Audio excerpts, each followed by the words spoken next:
Bismillahirrahmanirrahim. In this video, I am going to talk about classification of proteins. So, classification of proteins को जो based upon shape यानी structure और shape की बिना पे जो प्रोटीन्स हैं उनको टू ग्रुप्स में डिवाइड किया गया है, फाइब्रस और ग्लोबुलर।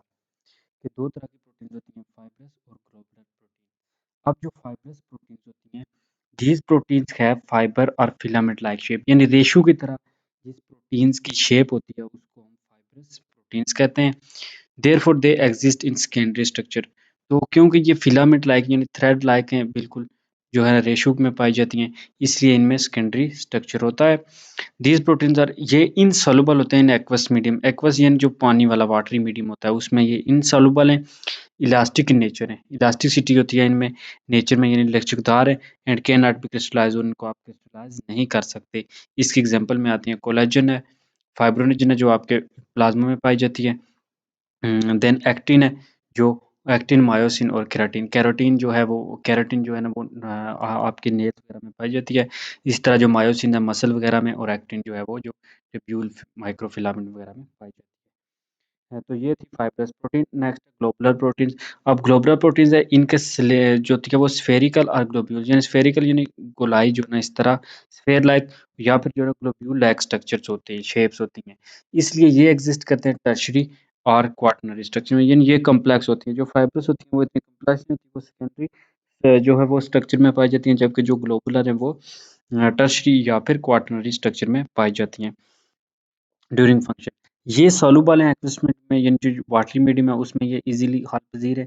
इनइलास्टिक है, वो क्या थी, इलास्टिक थी, ये इनइलास्टिक है, ये मूवमेंट लचक नहीं होती इनमें, और इनको आप क्रिस्टलाइज भी कर सकते हैं। इसकी एग्जांपल में आती हैं enzymes, hormones, antibodies, channel proteins वगैरह जो हैं वो इसकी एग्जांपल है ग्लोबुलर प्रोटीन।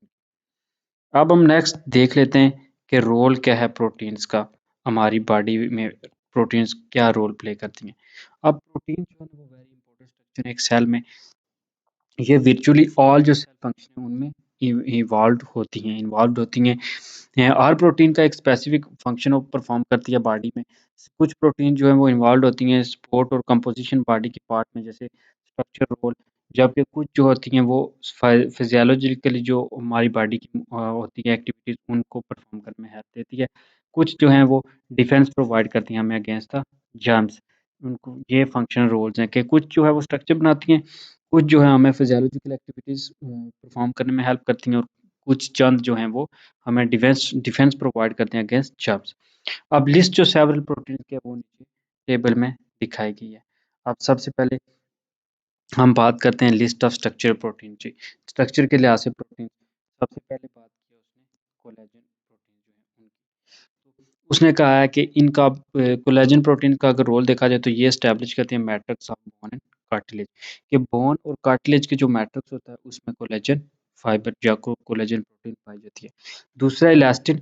अब इलास्टिन जो प्रोटीन होती है, इलास्टिन प्रोटीन सपोर्ट करती है कनेक्टिव टिश्यू को, such as tendon and ligaments, के जो हमारे बोन और बोन को आपस में जोड़ते हैं या बोन को मसल से अटैच करते हैं, वहाँ पे जो है वो इलास्टिन पाई जाती है, इलास्टिन प्रोटीन।